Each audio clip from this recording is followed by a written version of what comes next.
Welcome everybody to the SHL Network, the home of the high school hockey rivalry series presented by the Chicago Blackhawks. In our final edition this season, we've got the STV Cup, Game 3 of rivalry between Stevenson and St. Viator. My name is Dylan Ward, Andrew Rubin to my right, and the Blackhawks' very own Jenna Rose down at ice level. She's going to have a conversation with head coach of the Lions, Tim Benz. Jenna, take it away. Coach, speaking with you earlier, we talked about how this is a family affair, the Woods and the Bens. Now coming in here, you guys played against each other in high school. To be in this moment, last game of the Blackhawks rivalry series, how surreal is it? Oh, it's a great feeling, great atmosphere, great game. And again, with these two teams, these sets of coaches, it doesn't get any better.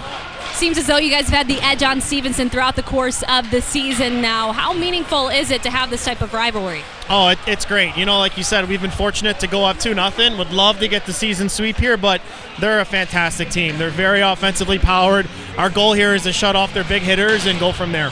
And is that what's been key previously in your attempts against them, against those games, or is there anything specifically you'd also like to do tonight? Oh, that's right. Yeah, shut down their big guys, and when we have offensive opportunity, whether it's off the rush or in the zone on the power play, we got to score on those chances. All right, well, this will definitely be an exciting one, Coach. Thank you for your time, and good luck today. Thank you. Thank you, Jenna. She will make her way over to the Stevenson bench now to have a conversation with Tom Wood of the Patriots. Andrew, we've got a good one here. It's Twin Rinks Ice Pavilion, Stevenson and St. Viator. And these two teams have played some pretty wild games so far this season already. Yeah, and it's really become more of a rivalry to the years as of lately, but something that as the years go on, it's become even more of a bitter rivalry. And these games, as a player, you can't get any more excited for them. All right, well, Jenna has made her way over from Tim to Tom, and now we'll hear from the head coach of the Patriots, Tom Wood. Jenna, down to you. All right, thank you, guys. I was talking to Coach over there, the family affair that's happening here with the brothers, and also your dad getting inducted into the Hockey Hall of Fame here tonight in Illinois. How meaningful is that for you guys to ride this journey together as a family? Well, it's really great. I mean, I've been doing it for 21 years now, and he's been with me for about 14 when you include him as a player. So, you know, it was really great. My dad coached here for 19 years, and being able to take over for him and win the state championship last year, you know, it's great because he really built the program. So. We know how intense the rivalry is coming into these games, trying to avoid the sweep. What will put you on top here today? Well, I think just being healthier than the last couple times we played them. We were out a lot of defensemen last time, so, you know, that's going to help one. But if we're going to beat them, we have to play in their end more than we did last game. Last time they forechecked us really hard, and that's really why they won the game. They outplayed us in our zone. So we're going to have a lot of fun this afternoon. Coach, thank you, and good luck today. Thanks. All right, Jenna, thank you very much. The Patriots and the Lions. St. Viator actually with a 4-game winning streak over Stevenson in regular season play, but in between that streak was a state championship victory, 5-0 for the Stevenson Patriots in March of 2022, and they've gotten hot as of late. They're going to try and make another deep run. Yeah, you mentioned this is a rematch of the 2022 state championship, and one thing I want to highlight, Dylan, about both interviews, these are two of the mastermind coaches here in the SHL. Tim Benz, one of the best game planners, about setting up his matchups, about getting the game played how he wants it to be played. On the other hand, Tom Wood, really one of the best offensive game planners here in the SHL. We see it by the amount of goals scored they have here in the SHL. All right, well, the warm-up clock has expired, so we're going to have some pregame festivities as the teams meet at their benches.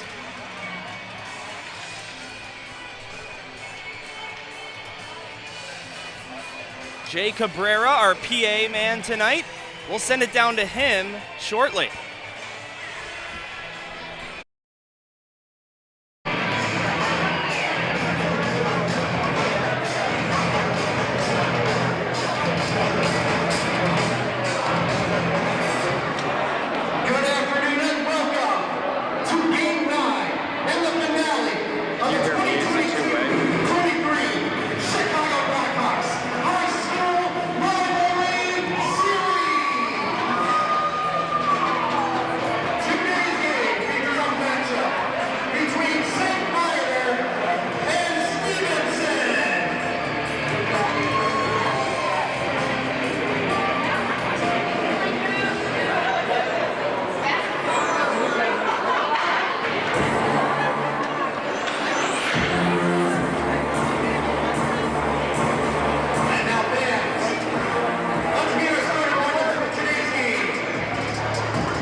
What so proudly we hailed at the twilight's last gleaming, whose broad stripes and bright stars through the paperless fight o'er the ramparts we watched, where so gallantly streaming, and the rocket's red glare, the bombs bursting in air, gave proof through the night that our flag was still there. Oh, say does that star-spangled banner yet wave o'er the lands of the free?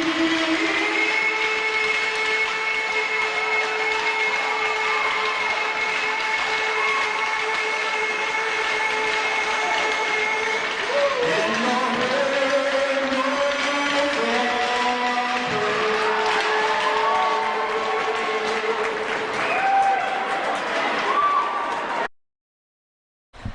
All right, pregame festivities have concluded, which means, Andrew and Jenna, it is time for hockey in Buffalo Grove. Stevenson here at home on their home ice of Twin Rinks Ice Pavilion against the St. Viator Lions. This will be a good one. St. Viator trying to sweep the season series, as Jenna pointed out.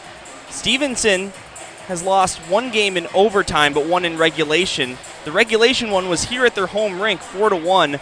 St. Viator won 6-5 in a shootout at Allstate Arena earlier this season. So, obviously that's a very special game for this rivalry to take place. But now again, for the second time this season, this rivalry takes a big stage here in the Blackhawks Rivalry Series.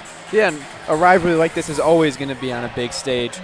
Anytime they get to play each other, the way that these teams feel about each other now is really, there's nothing that compares to it. You think of other rivalries like GBN versus GBS, New Trier and Loyola. This rivalry's right up there with them in the state of Illinois. And both of these teams as well playing in the state championship game last year. Still, St. Viator always going to want to be getting back at them at Stevenson, and Stevenson's going to have to stay on top of the mountain if they want to win this game today. Couple of goalies with the number 30 on their back starting on each side. Dominic Grimaldi for the Lions, 10-7-3, 230 goals against average, 910 save percentage, 2 shutouts to his credit. On the other side, Andrew Smoller for the Patriots, 11-5-3, 2.87 goals against average, 888 save percentage, and a shutout. We are underway for this afternoon matchup. Game 3 of the STV Cup, a trophy that they play for every season based on who wins the season series. So St. Viator has already taken that with at least 2 out of 3. They're going to try and get the icing on top. Davis Jaegers, who leads the SHL in points this season, comes into the zone down the right wing side. Got the puck taken away, kept alive by Harlow, thrown to the net, and that's patted aside by Grimaldi. First shot on goal of this game belongs to Stevenson. This will go all the way down and be an icing against St. Viator. Now for Davis Jaegers, he sits at 49 points this season. He's 1 away from becoming the 4th player of all time in this league to hit 5-0. Yeah, Davis Jaegers, in a single season. We've talked about him all year. Truly just a special player. His speed, his size, his quickness, especially his shot. Really second to none. And he's been doing it 4 years at the varsity level as well. Here's Angelo Mazzaro coming through the neutral zone, but his pass got intercepted, and Stevenson will take over. Here's Caridi over the blue line, left wing side. Wires one from the circle, and another save by Grimaldi. Puck goes to the far side. It's with Jelko on the half boards. Got it up high to Ettingen. He shoots, and that's blockered away by Grimaldi. He will cover up the puck on the rebound. He's been forced to make 3 stops already in the opening minute, 3 seconds. Yeah, fast start here for Stevenson. And that first shot Grimaldi faced, I believe, was redirected off of Brandon Schultz of Stevenson. That was a real tough save for him to get going, but 3 saves here and he stays perfect, getting settled into this game. Massaro tried to tip that one ahead for himself, but it gets dumped back into the zone, so it's Kneeling playing it off the near boards, ahead to Nutley, looking for Massaro. Taken away by Stevenson. They will dump this one all the way down, and Grimaldi will freeze the play again. 15:38 to go in period 1.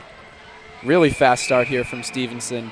Got multiple shots on goal, and we're seeing their blitz style of offense really go into effect right here, giving St. Viator almost no room in their own zone, and especially in the neutral zone as well, to keep that offensive pressure on. St. Viator really has their way in the first period with a plus 13 goal differential in the opening frame. That's best in the SHL. Starts to even out a little bit in the second and third. So for the Patriots, a goal here in this first period would be a big key to win this game, especially against a team that has so much success in the opening frame. But it's been all Stevenson so far. Here's a backhander by Pareto and another save by Grimaldi. We see the all-out pressure again from Stevenson, winning that board battle in the corner and taking that puck to the net, and Pareto was there to follow up and get a good backhand shot. But Grimaldi there at the top of his crease to challenge the shot and doesn't really allow much of a rebound either and freezes the play. Nice crowd starting to file in. Of course, we saw the mascot of Stevenson, Pate Riot, drop the puck. National anthem. Stevenson wearing white here at home as Wenzel gets ready for a D-zone faceoff, loses it to Lermer. Quick shot off the draw, gets deflected wide. On the rebound, they try and stuff it by, but another save was made. So now Hoffman trying to tip this one ahead, but Wenzel on the back check will pick it up, and it goes back into the zone again. This centering pass wouldn't connect, and the puck almost gets cleared out. Voris keeps it alive. Down by the goal line, Hoffman on a turnaround try. Couldn't get that one on target, so it goes to Voris left point. Now taken away by Stevenson, intercepted. Here's Truinski, and his shot got partially blocked.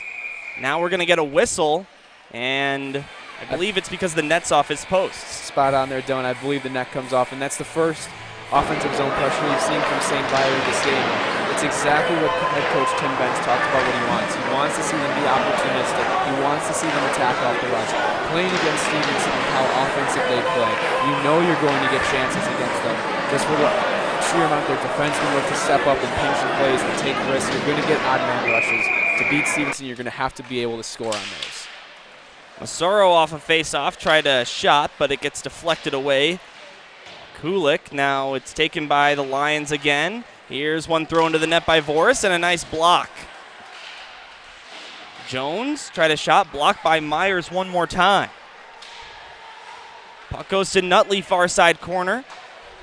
Hit the side of the net, and Myers will take it. Play it off the near side boards. Looking for Verlinski, but instead the puck just sitting there for a while. Finally, Mazzaro picks up a loose one. Now Nutley below the goal line for the Lions. Momentum starting to shift a little bit here. St. Viator's been in their attacking zone for quite a while. As we get down to 14 minutes to play, this centering pass hit nobody. So Dylan Harrer brought it up high to Voris. Over to Massaro, but he couldn't collect. Now Jones with a shot that gets blocked. Voris keeps it in the zone. His shot blocked by his own man, Nutley. Now Harrer below the line. Back up high for Voris, who's at the end of a long shift. Gets it across to the right side, Jones. He shoots, and Yurkov makes a sliding knee block.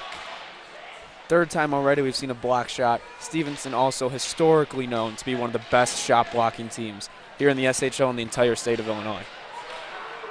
Jones up high, across for Voris, who's still out there.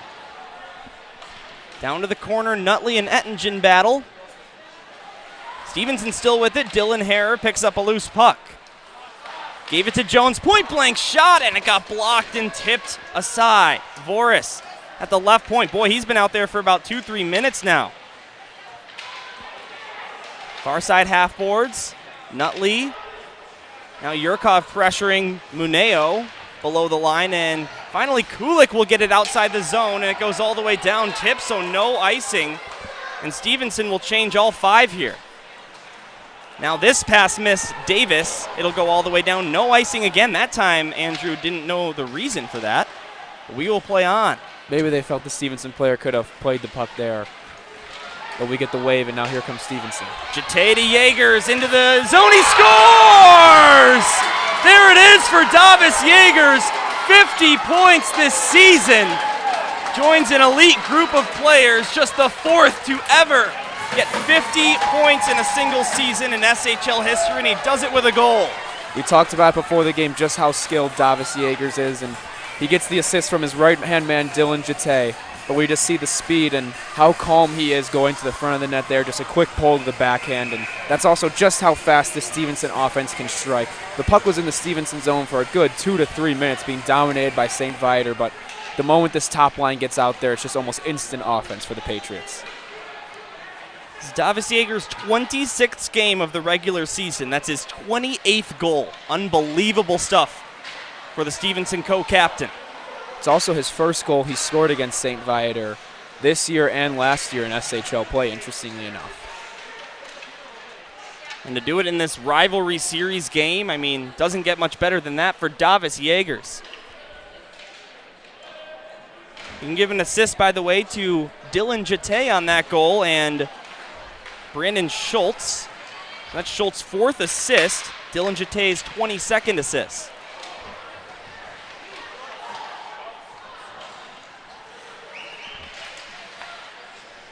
Here is Jate. Spins to elude one man, then throws the puck to the bench area. Stevenson will rework it here. Jate dumps this one down the right wing side. Goes to the near side corner for Harlow.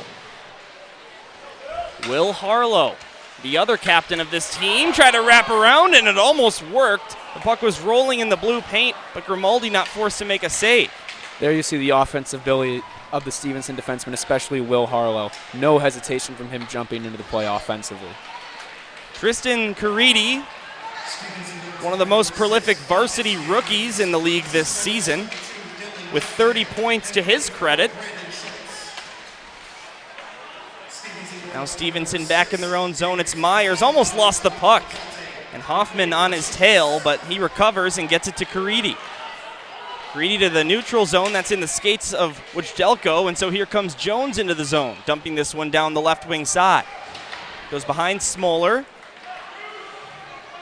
And the Patriots will arc this one out to center ice, looking for Caridi. If that puck slipped through those two red jerseys, he could have had a breakaway, but instead he'll go for a change. Now O'Gradney on a turnover, slides it across, touch pass to Pareto, and that wouldn't work. Wojdelko now to Pareto again. He shoots, and Grimaldi with another save. Now Pareto one more time, centered it in between the face-off circles, but it went right to a St. Viator Lion. They brought it out to neutral ice. Stevenson again. Here's Lermer, lost the puck. Now here comes Massaro dumping this one deep. Below the goal line it goes. He catches up to it. 9:46 to go in the first period. Kuffel with a touch pass to Harrer, and he couldn't collect that. Great look there from Kuffel. Pass was just a little bit too hot for Harrer to receive right there in the slot. Those Stevenson blocking shots so prolifically. They basically won a state championship last year just off of them blocking shots. A fake shot like that pass is something that really can open up doors for St. Viator here in this game. Andrew, we're seeing a lot of really quick touch passes by both teams. You can tell, even in an afternoon start, a 12:40 p.m. puck drop, which is something very unusual in the high school hockey realm. These guys are full of energy here for this rivalry series. I think it's also just how fast and aggressive both teams play that the touch passes are open more against a team style like this instead of a team that likes to be maybe a little bit more passive. Funny bounce, goes right on net, and the linesman makes a nice soccer play. It goes to Carson Hart up high. Hart comes to the right circle and shoots. That save by the pads of Smoller. Now here comes Yagers again. Davis Yagers tried to pass to Kulik right in on net, but that one just ahead of him. Now Yurkov retreats back in the neutral zone. Harlow tried to find Yagers, but that's sticked away. Myers found a loose puck, and he will dump this one in. Dylan Harrer, who scored the shootout winner against Stevenson earlier this year at Allstate Arena. Number 9 in red out there. Schultz tried to backhand this one into the zone. Didn't work initially. Got one on target, but that was stopped by the goaltender. We would like to thank Howie's for being a sponsor of this year's Chicago Blackhawks Rivalry Series. Use the code RIVALRY at howieshockeytape.com for 15% off your next order. You've got to look at the replay there, and oh, so close to an own goal where the Patriots, as the puck just exploded off of the stick of the Patriot defenseman and luckily just hit off the outside of the post. As can't blame Andrew Smoller for not being ready there, as he thought his defenseman had clear possession. Stevenson with the first goal of this game, Andrew. It's quite a disparity between their records when they score first versus allow first. 10-0-1 when they get the opening tally of the game versus 4-6-3 when they concede first. Stevenson in a good spot in terms of that. St. Viator trying to change that as this shot gets deflected away from the net. Ettingen down in the corner. Now it's Ethan O'Gradney for the Patriots. Off the near boards, Caridi. Outlet pass to O'Gradney. Comes over the blue line right wing side, around one man, down to the corner. By the goal line, O'Gradney still with it. Plays it up high to Myers. Myers shoots, that gets blocked on its way. So now the other direction comes the St. Viator side. P.J. Hennigan, and a penalty coming up here. And the whistle will sound with 7:35 to go in the first period. Looks like we're going to get a slashing call here on. Well, let's see who they're going to take the box. It looks like it's going to be Dylan Jete, as he was just giving P.J. Hennigan a hack throughout the neutral zone. And that's going to lead to St. Viator's first power play opportunity of the game. St. Viator on the power play, 18.4%. That's fifth in the SHL. Stevenson, their penalty kill, not too hot, 80.2%. That's seventh best in this league of 10 teams. Stevenson keeps up that aggressive play even on their own penalty kill, leading to many chances for them shorthanded. Herod and Nutley shoots. That's stopped by the goalie. Net comes off its post, and the whistle goes for that reason. Just 18 seconds into this power play, 7:17 to go in the opening period. We see that net already come off, I think 3 times. One of the times they just fix it in the middle of the play, as the pegs don't seem to be holding up too well over on that end of the ice. Face-off win for St. Viator. Goes to Kneeling. Plays it to Massaro, near side half boards, down to the corner for Herrer.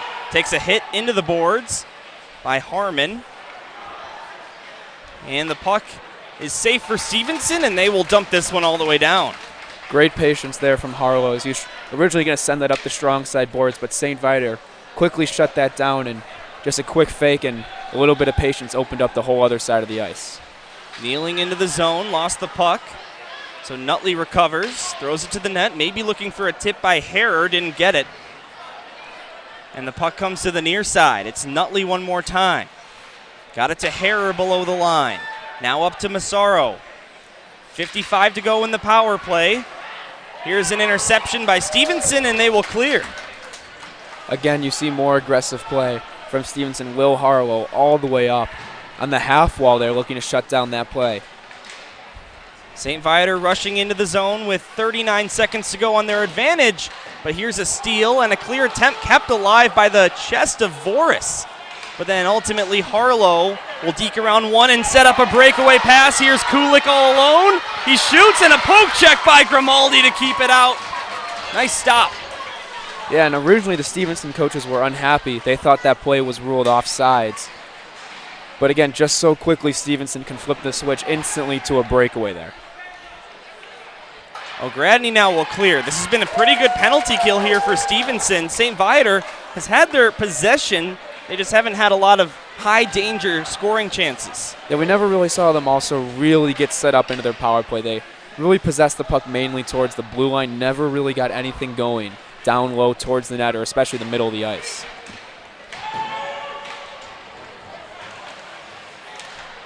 .5:15 to go in period number 1 here at Twin Rinks on this Sunday afternoon. Dylan Jete, who has an assist in this game, now looks for a goal, but his shot missed the net. Comes out to Jeffin Zhang. Zhang into the zone, centered it, but nobody there. The puck will roll to the near side corner, and a Stevenson man goes down from a hit. Evan Wenzel's going to get a penalty for that hit as the whistle finally sounds, and we see a little bit of commotion behind the play. Ettingen and Jete involved. as well as Wenzel. The referees are going to have a little bit of a discussion here. Probably to discuss possibly if there's any more of a major 2 and 10 possibly coming here on this play. As it looked like the Stevenson defenseman did not have possession of the puck when this hit was delivered.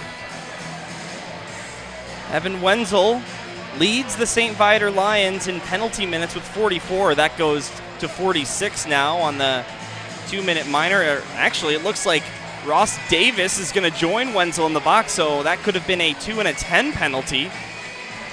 I believe that's what it's going to be the case. We have not seen a signal from the referee yet as he is talking to both captains. There we go. We get a boarding from the referee, so Wenzel will be done for 12 minutes here. And we're going to get our first look at the Stevenson power play, which one of the best power plays in the entire state of Illinois. They're always up there in power play percentage along with GBN for the best in the league. And I've talked about it many times before. They look to set up a backdoor play, which they are just fantastic at being able to find each other. And it's not just one person where you see like Alexander Ovechkin setting up. It can be Jaegers, it can be Jete. As you get a look at the hit there, and really a good call as the boarding Stevenson defender does not have the puck.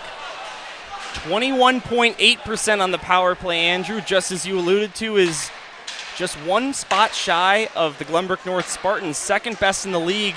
But the St. Viator penalty kill is best in the league at 90.5%. So this is a great special teams matchup as Harlow brings it in. Drop pass for Jaegers. Davis Jaegers goes to Myers. Myers shoots and scores! And that puck stayed low all the way to the net. Grimaldi must have been screened. And Stevenson gets a power play goal to extend the lead to 2. You see the weaving action from Stevenson.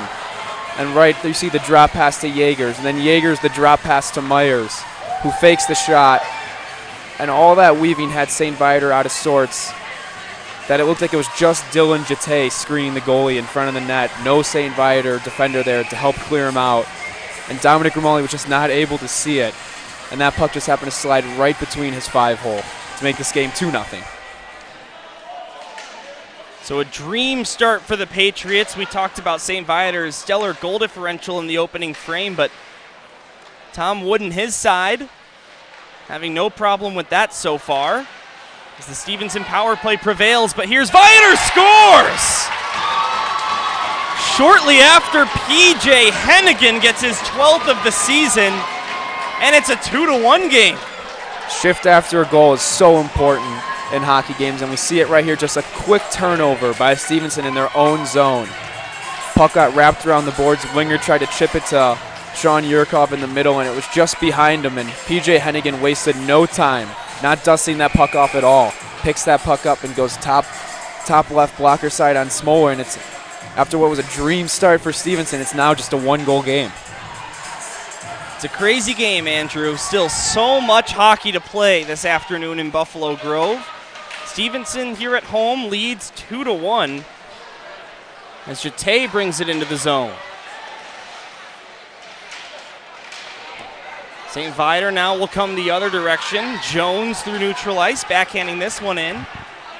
And the goaltender will freeze it. And Andrew, not too surprising that we're seeing a lot of goals in this first period. Stevenson is involved in the highest scoring games in the SHL. If you look at their goals per game, 3.87, that's best in the SHL.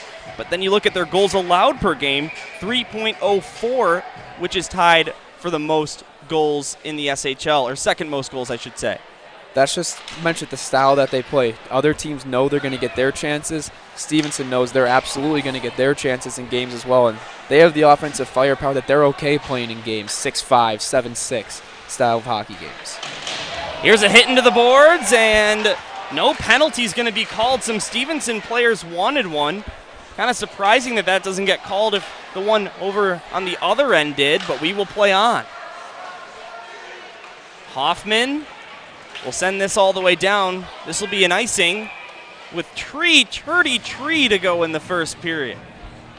I think Myers was on the recipient of that big hit as well, Dylan. Both ends we saw as I do agree that was a very Very similar type play. The only difference is I think Myers at least did have the puck this time. So maybe that's what. Foley in the booth? I saw an opportunity, guys. The clock stopped at that time. This is the Blackhawks rivalry series after all. And here's Jimmy Brown with a backhand shot from in close. And that didn't miss by much. Stevenson's so good off of offensive zone faceoffs. They have multiple plays that they run. Harlow shoots. Diving block by Nutley.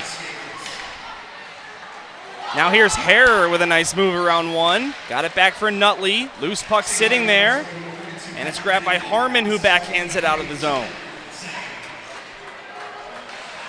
Lermer on a steal. Now goes to Jimmy Brown. And tipping this one into the zone is Brown to avoid an icing, and Grimaldi put a glove on it to stop play. Yeah, it looked like he was trying to play it there at the end, and he and the referee just had a little smile about it as they both really wanted to keep play going there, but the referee just saw that glove go on the puck briefly and blew the whistle, and the next time he'll know that Grimaldi's going to be looking to play the puck, but you can definitely see that happening as so many goalies nowadays don't even look to play the puck, rather keep it safe instead of giving the other team any sort of chance to score. Harlow with possession to the net. That's blocked by his own man, Kulik. Harlow gets it back, backhander try, and that's saved by Grimaldi. 2:35 to go in the first period here in Buffalo Grove. We're also seeing some line shuffling from Stevenson here. We see Tristan Caridi now with Davis Yeagers. You'll also see Davis Yeagers with Dylan Jete, and I believe briefly we saw Dylan Jete with Tristan Caridi as well. Those being the big three forwards point-wise here for Stevenson, but they just have so much depth, so much offensive firepower. They have numerous guys they can have on the ice that'll be dangerous of scoring goals at any point in time in the game. Here's an icing. Davis Yeagers on the ice right now. He got an assist on that second Stevenson goal that Zach Myers scored. So he's now at 51 points on this season. And guys, don't forget, the all-time SHL record for a single season belongs to Jack Gustafson of Loyola Gold, accomplished 53 just last season. Was a great season for Jack Gustafson as he won the Illinois High School Hockey Player of the Year as well. And Caridi tried to set up Yeagers for his second goal, but it was just out of his reach. Could have had a tap-in. And that was another set face-off play here for Stevenson as they had all three of their big guns right now on the ice, in Caridi, Jete, and Yeagers. Here is Yeagers getting this one ahead of Wilson. Catches up to the puck, centers it Jete. Down low Caridi, couldn't get to him. And now a penalty coming up. On a delayed call, finally it is touched quickly. And with 1:58 to go in the first period, it'll be a power play for the remainder of the frame. And we see that's Davis Yeagers with a little bit of a chicken wing there as he gets the elbow up. And both officials immediately put their hand up as we got a little bit of a replay of it right there. And there you see it again. Just the elbow coming up of Davis Yeagers is going to be a call 100% of the time. So St. Viator 0 for 1 on the power play in this game. It'll also be interesting to see how many penalties we get in this game. Obviously, big rivalry. There were a lot of penalties last time these two teams played. We've already got quite a few minutes here in the first period. Of course, with that 2 and 10, but Stevenson looks to get another successful PK as they clear it down to begin that. Even going back to when I played, Stevenson and St. Viator, known to take lots of penalty minutes. Again, just so much about their aggressive play. It's just the way, the style that penalties are going to happen with how aggressive they are in all types of plays. Well, Stevenson has the most penalty minutes in the league. Viator with the 5th most. Here's a shot, and then you just add the fact that this is a rivalry series game. Probably going to be amplified even more. Kuffel goes down to Hoffman, and we get a whistle. The nets come off its posts again. 1:07 to go in the first period, 1:09 on the Davis Yeagers penalty. Stevenson leading this one 2-1. Dylan, we saw that earlier, the net coming off, and I have a feeling that's going to be happening all game, just the way the net's being able to hold its place. Pegs maybe have gotten a little bit dull over time, and I don't think anything Andrew Smoller's trying to do is doing it on purpose or worthy of a penalty. I think it's just how weak the net is currently. Another attacking zone faceoff for the Lions on their power play. Here's Massaro, which Delco will steal and clear. Down to less than a minute to go in this one. We see tenths of a second on the score clock here. Sean Wilson ahead to Massaro. Massaro into the zone, try to toe drag around Ettingen. That didn't work. That's high sticked by Stevenson, and no one's going to touch the puck here. To quote Chris Vosters, this is awkward. And we'll get a stoppage with 35 seconds to go in the first. Bringing out all the Blackhawks play-by-play references here today, Dylan. As you said, it's the Blackhawks high school rivalry series. Couldn't be a better time. Obviously, you heard Jenna Rose in the pregame. There's a lot of broadcast and in-game work for the Chicago Blackhawks at the United Center. Glad to have her part of this rivalry series broadcast team. On the SHL network, here's another clear by Stevenson. This has been a great penalty kill for them. Kind of the same story as the first power play for St. Viator. They've had their possession in the attacking zone, just not a lot of clear chances. Nutley trying to center, and a nice diving block by Myers. Nutley lost his stick. Wilson shoots and scores! Sean Wilson fired it. It surely hit something on its way, but with 10 seconds left in the first, the power play goal ties it. We see all sorts of bounces going St. Viator's way, as I believe Nutley broke his stick. That's why he left it. You see him skating up, and that clearing attempt actually hits off of him and goes right to Wilson, and he takes a shot that I believe was deflected. It didn't look like it hit off Dylan Hare. It looked like it hit off a Stevenson defender and just floated right over the right shoulder of Andrew Smoller. And with 10 seconds to go, we're locked even at 2 here, Dylan.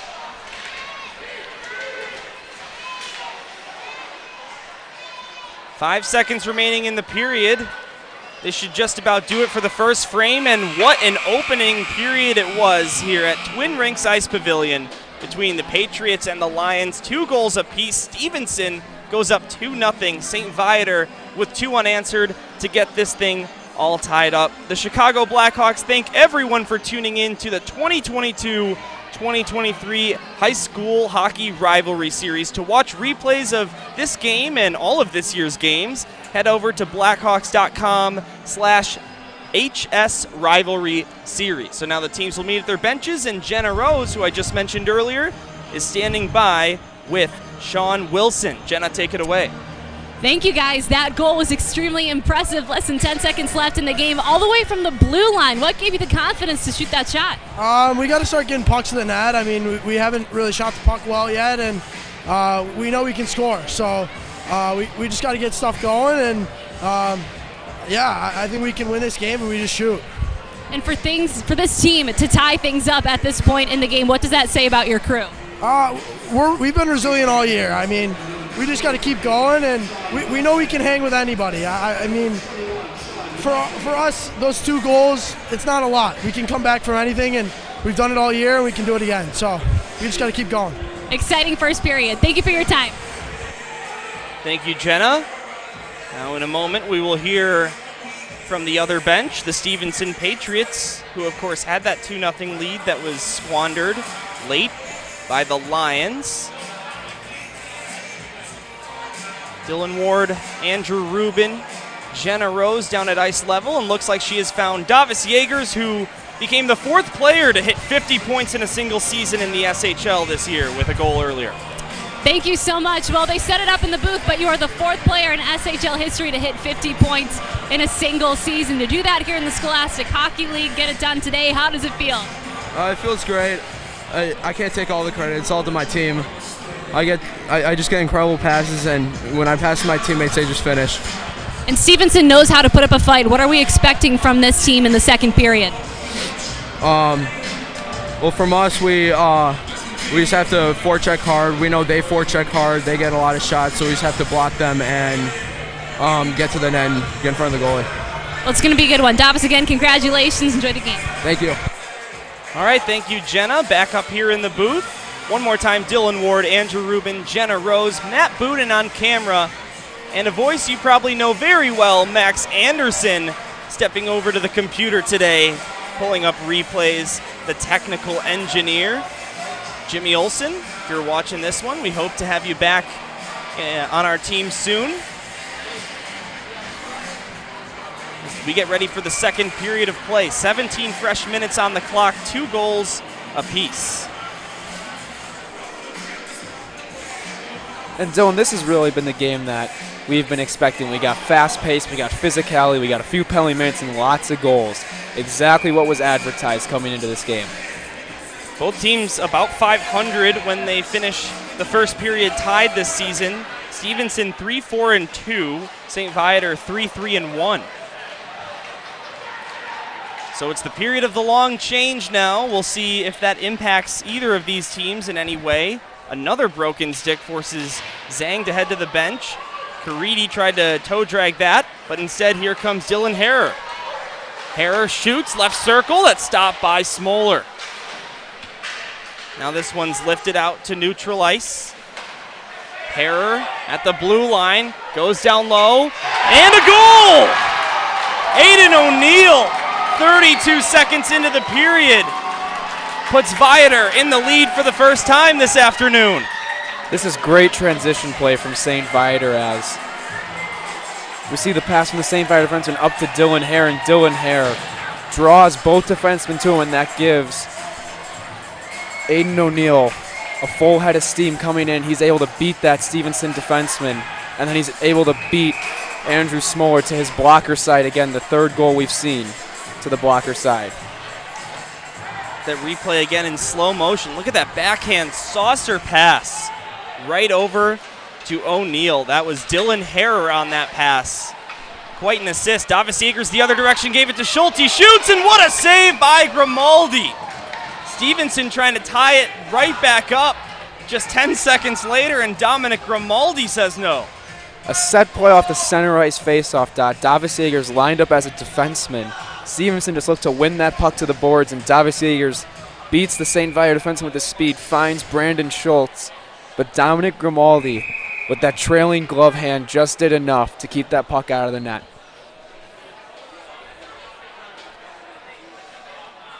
Face-off inside St. Viator's territory, looking to extend an SHL winning streak to 5 straight games against Stevenson. Now this one's lifted out to neutral ice. Massaro over the line, being pressured by Harmon down to the corner. Harmon got it to Schultz, who tried to get it out. This is going to be kept in the zone at the right point, down to the corner once more. Wilson with a glove, keeps it in the zone. Got it down low. Sean Nutley with it. Goes to Massaro, touch pass to Nutley again, but that just barely didn't connect. So Angelo Massaro will play this one out to neutral ice, and Kneeling will dump this back into the zone.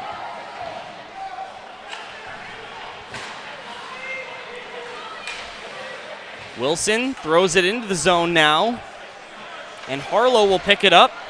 Goes to Jete, far side half boards. Dylan Jete out to Davis Yeagers.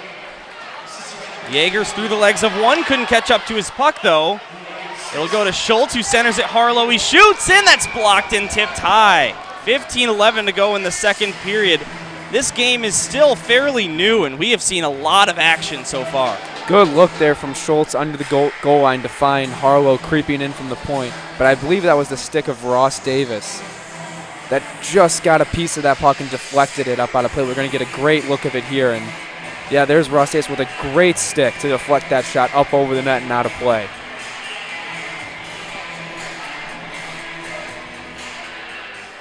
Right circle now, it's a face-off. Hoffman versus Lermer, and Hoffman wins it back.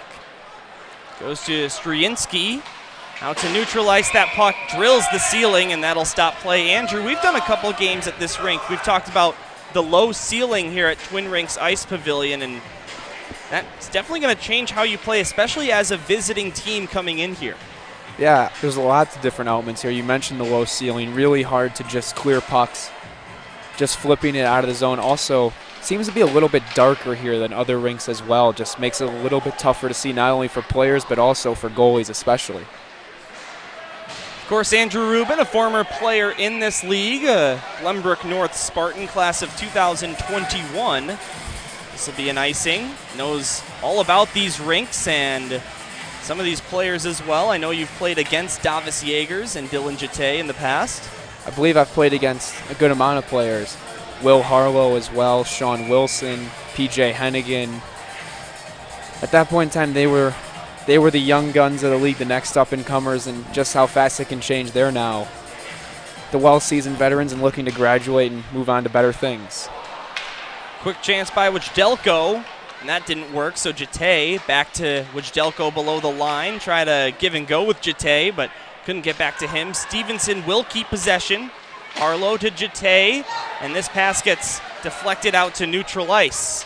And Dylan Harrow will take over for the Red Sweaters, who came back from 2-0 down in this game to make it 3-2, and that was very clearly offsides. The linesman knew it immediately. A neutral zone faceoff coming up with 14:21. We're seeing lots of space right now for St. Viator in the neutral zone. They're attacking the Stevenson defenseman with all sorts of speed, and usually 3 forwards as well, making it very tough for the Stevenson defenseman to try and keep up. And I can see lots of odd-man breaks, including the breakaways they've already gotten to continue if Stevenson is not able to handle the speed St. Viator's playing with. Spencer Harmon goes out to Jimmy Brown.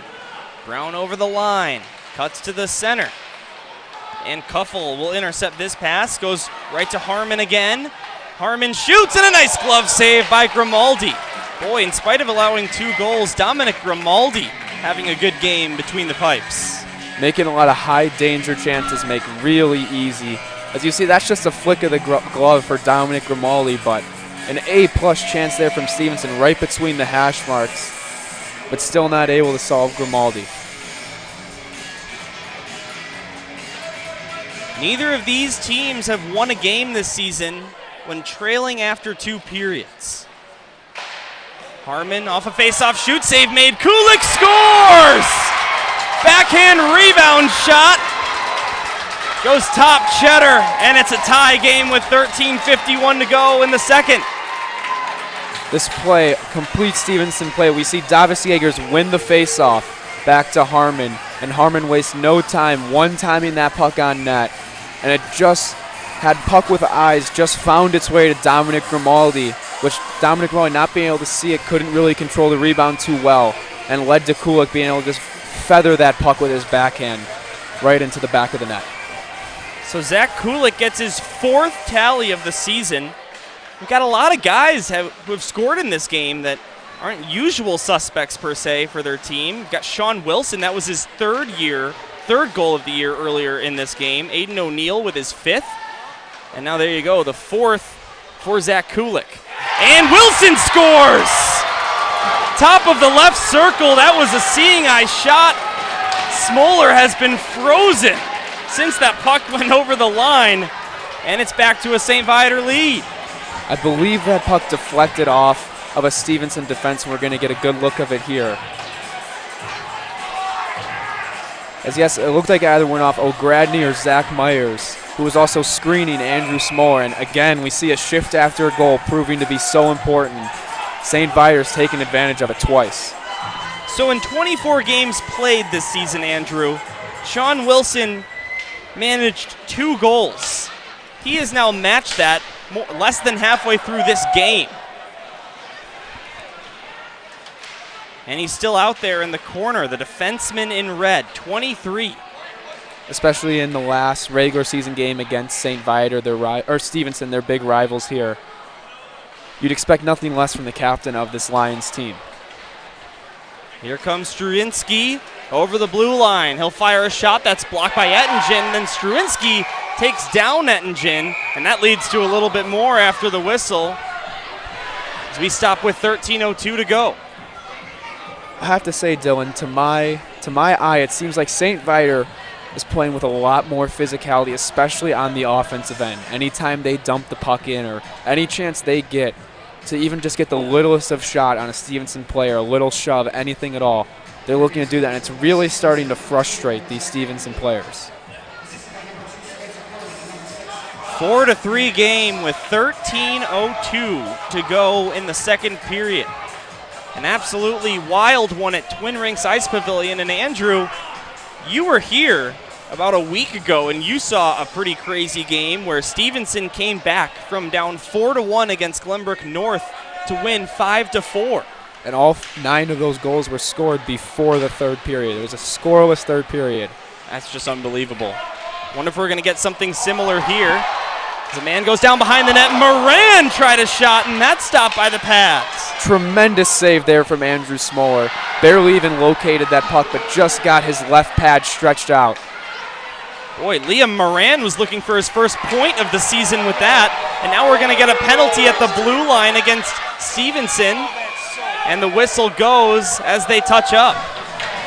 Max Anderson a little upset with the call, as I will be too, for what they have let go here today in this game. That seems like a call that you just can't make, especially at this point in time. For what they've let go, especially on that shift in general, just to call that, you'd have to call it every single time, as we get a look at the great save there too as well from Smoller. And I'm not even sure what that is. I mean, by the letter of the law, it's technically a hit from behind. But for what they've let go here today, if you're going to call that, you're going to see all sorts of penalties here today, the entire night, which nobody really wants to see either. It's like if there are any baseball fans out there, you know, the umpire misses 1 or 2 calls, it's not a big deal. You just got to stay consistent with that strike zone.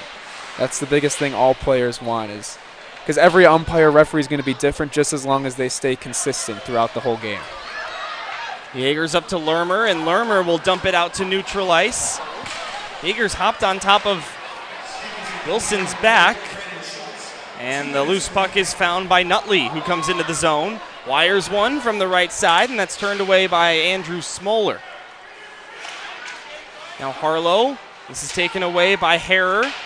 Dylan Harrer down at the right corner, up high to Kneeling. Kneeling shoots, and that missed the net. Wilson on the rebound. Couldn't get that past Harlow, and a whistle for the net, dislodged again. 1:11 to go, 1:11 to go in the power play, 11:44 to go in the second. We saw that whole power play really kind of get slowed down and set up from Dylan Hare, who's done a great job this game about setting things up, slowing the game down, finding his teammates.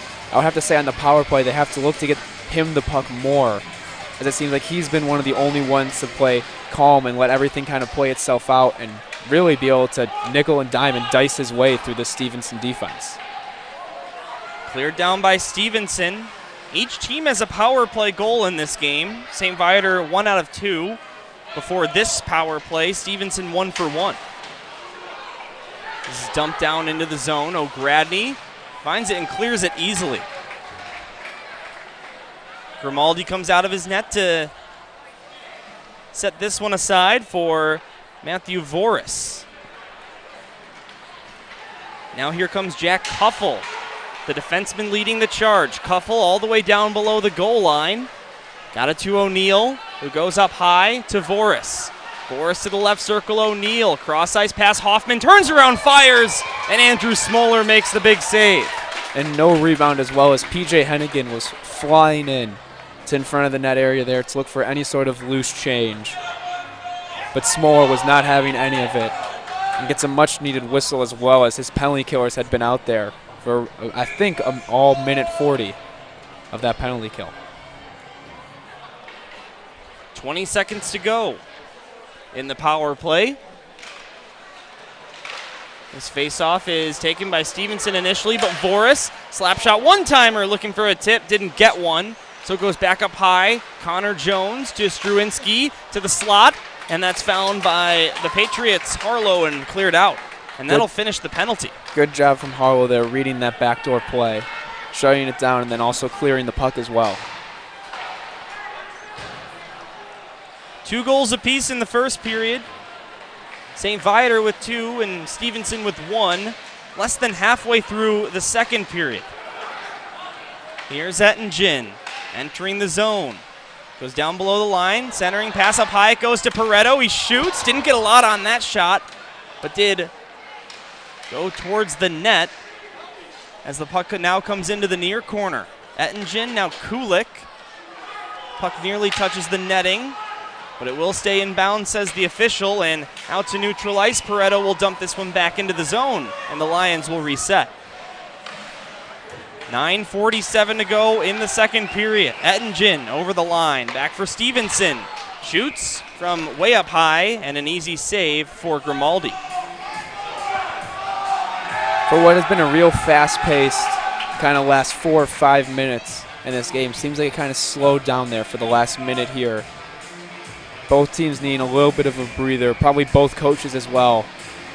As much as they like to play high-powered offense up and down the ice, just probably wanted to calm it down after what seemed like 3 goals in a matter of 2 minutes in this game. Face off at the right side circle of Stevenson's attacking zone. Jete loses it. It goes to Kuffel. Kuffel plays it off the glass. This will go all the way down, and it's another icing. We're seeing St. Viator also struggle a little bit in their own defensive zone on faceoffs. Stevenson doing a good job of winning them and getting to their set plays, but also even if St. Viator is able to win and possess the puck off the draw, they're not really being able to clear the zone without icing it or get any sort of breakout started off of it. Both these two teams battling for playoff seeding in the SHL tournament. Stevenson can tie GBS with 36 points for second place in this league with a win, and that would be the number 2 seed. They also have the tiebreaker against the Glenbrook South Titans, as for St. Viator, they can move from 7th to 5th with a win, and in this league's 1v8, 2v7, and so on format, you want to get that higher seed so you can play sort of an easier team in the opening round of the playoffs. Theoretically, yes, but the way this league has shaped up this year, New Trier has clinched the number 1 seed, and you could call them the top team, but they'll tell you that all these other teams give you just as good of a game, including Carmel, who's ranked 8th in the SHL, can really beat anyone at any given time in the SHL. So playoff matchups, although important, not everything. Dylan Harrer nearly had a breakaway but couldn't keep the puck on his stick. So it gets played out by Jaegers, and he takes a big hit into the boards from St. Viator's Nutley. Looks like we're going to get a delayed penalty here as well. Good call, Andrew. Smoller hasn't noticed yet. Now he will make the sprint to the bench, and we wait for St. Viator to touch the puck. It happens right there, and we are going to get another power play, as you mentioned. Ever imagine skating alongside Blackhawks legends, scoring an overtime winner to capture the cup, drawing up a game-saving play with Dennis Savard? Well, now is your chance. The Blackhawks are happy to announce that the Legends Cup returns for another year, running from March 24th to the 26th, 2023. You do not want to miss this unforgettable experience. For more information and registration, visit blackhawks.com/legendscup. So Stevenson will try and remain perfect on the power play this afternoon, 1 for 1. In spite of their stellar power play, Andrew, coming into this game, they were only 1 out of 11 against the St. Viator Lions in the prior 2 meetings they've had. That's a 9.1 conversion rate. And we saw the first. They're 1 for 1 here today, but you mentioned St. Viator does have the number 1 penalty kill in the SHL. Here's a shot that gets tipped high, and we got our second whistle of this power play in the first 10 seconds of it. Another set play there from Stevenson as they're able to cleanly win the draw. You saw Dylan Jete go around the net, getting out of the sight of all the defensemen, almost making the defensemen forget about him, and he was going to pop up right on the other side on the back door. Harlow down to Jaegers. His shot missed the net wide, and it gets cleared all the way down by Hoffman.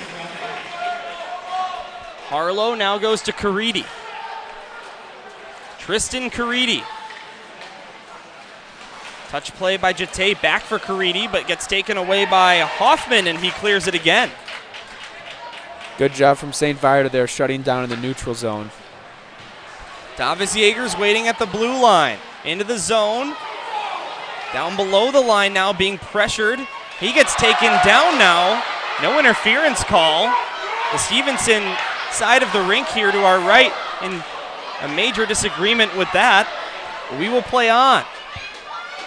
Harlow now at the high slot, shoots, and that made a thudding sound off the pad of Grimaldi.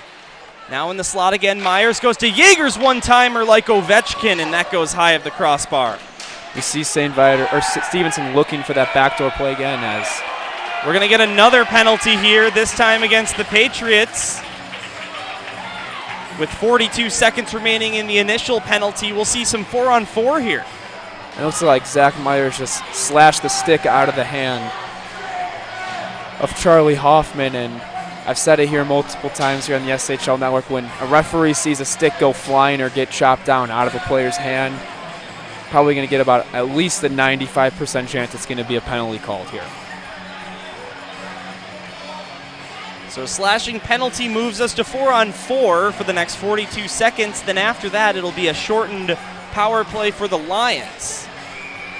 As we drop the puck in St. Viator's attacking zone.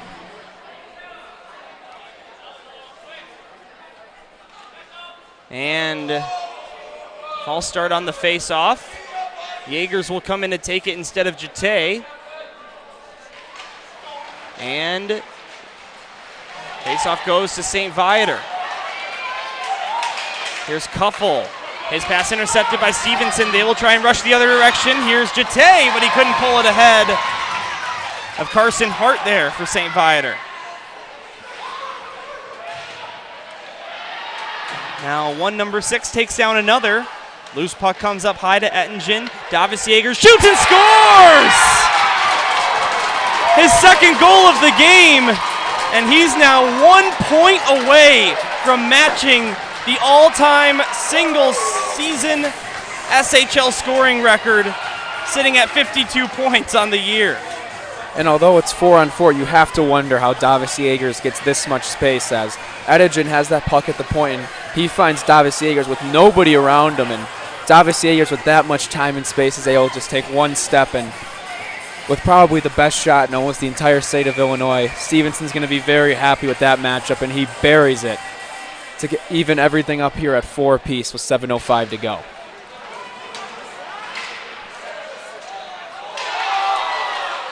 Now this one right in front, Wilson couldn't get a touch on that, so here comes Kulik the other direction. Again, there we see shift after goal, St. Viator all over it. Pareto lost the puck, and now Massaro the other way. So it's a power play for St. Viator now for the next minute 10. Kulik will clear it outside the zone. Dylan, I don't know about you, but I feel like I can just feel the energy from inside this building right here. The up and down action, the nonstop screaming from fans. It's really an environment like no other. They're getting their money's worth tonight. Into the zone, here's a shot by Kneeling, and I believe Smoller got a slight piece on that.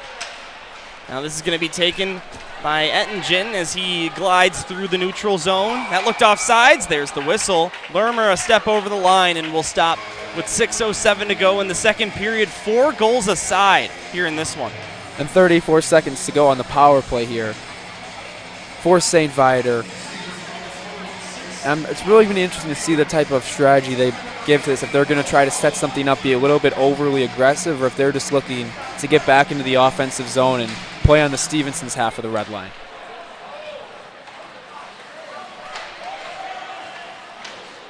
Voris dumps it in. Smoller behind his net. Taken by the Lions. P.J. Hennigan now. Being pressured by Harlow. Jeff and Zhang comes in there to help, but the puck still being pinned up against the boards. Now it comes free, taken by the Patriots. They can't clear it out. Actually, it does just leak by Voris and over the blue line, and it's dumped back down by the Lions. Out of the box comes Myers, and we are back to 5-on-5 hockey. And just in time for that to be an icing. 5:27 to go in the second period. And that puck just barely made it for the icing. And Dylan, from our vantage point, you can really see the snow starting to build up on the ice already. Normally we say it later in the second period, but both these teams, the speed just so great, the skating, the up and down action.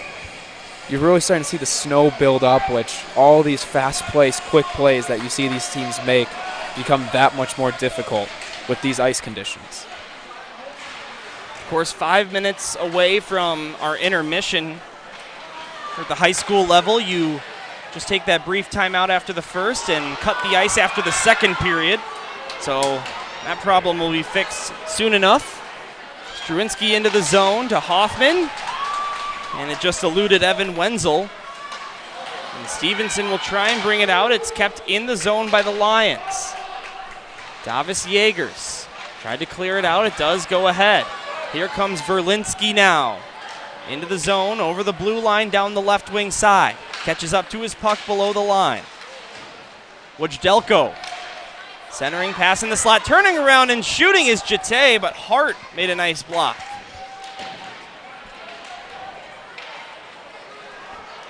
Carson Hart ahead to Hoffman. Over the line, around Myers, shoots and scores! What a goal! Charlie Hoffman with his 8th of the season around a Stevenson defender and bar down for the lead. That might be one of the greatest goals I've ever seen, Dylan. We see Charlie Hoffman right here makes a toe drag around one defender and then makes another one as he's getting hit and just a little curl and drag and goes bar down over the glove of Andrew Smoller. You're going to see that goal for years to come. Just an unbelievable highlight reel goal there from Charlie Hoffman. Jenna, your view of that goal wasn't too bad, huh? I was smiling as he was skating by because that truly was incredible. Love the breakdown up there, Andrew. Couldn't have said it better myself. Thank you very much, Jenna. So just like that, another tally in this one. And we have got a 5-4 lead for the St. Viator Lions. Dylan, those are the goals you dream of as a player. Big rivalry game. It's tied 4-4 in the second period. And you put on a play like that, that's something you're going to remember for a lifetime. Harmon over to Schultz. Not past Wilson, waiting at the blue line. Got it down low. Davis on the right wing side. Tried to center it, but it goes to Stevenson. Wilson will pick it up on the rebound. Down to the corner, pressured by Brown. Now Harmon gets in there. 2 Patriots, 1 Lion battling. Another St. Viator skater comes in there to help out. That's Davis. And the puck becomes free. Brown got it ahead, and here comes Harlow through the zone. Shoots one, and Grimaldi makes the save. 3:22 to go in the second. Real tricky shot there from Grimaldi as that puck just rose right up, and it's one of those places right next to the goalie's head, right by their ears. That's a real tough save, but Grimaldi's able to lift that right shoulder enough and also allow no rebound as we see the replay of the Hoffman goal, and that just can't be shown enough, just how spectacular of an effort that is. Unreal.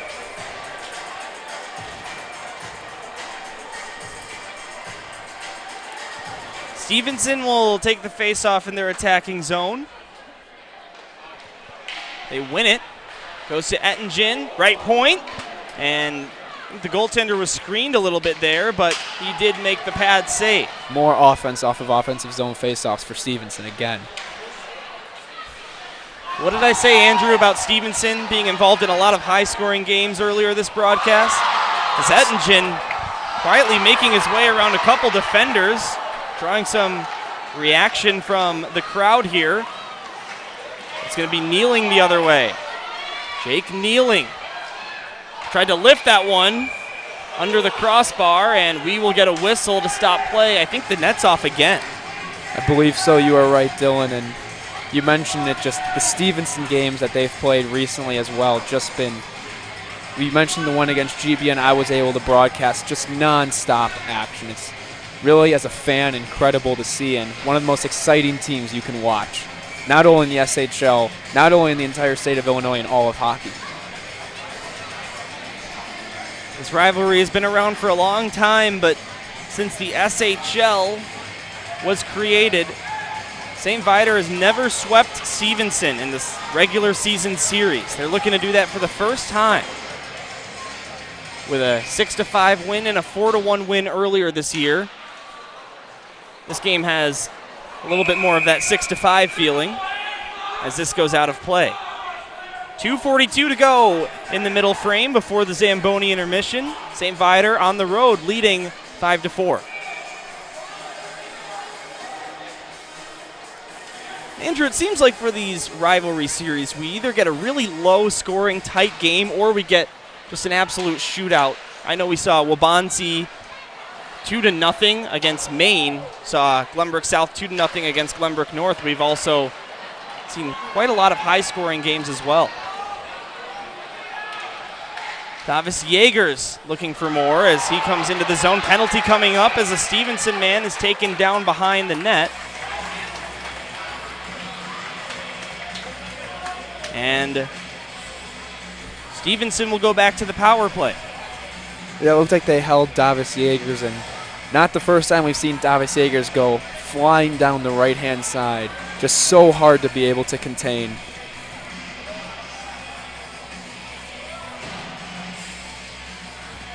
So Stevenson 1 for 2 on the power play. Their unsuccessful power play only lasted 40 seconds, though.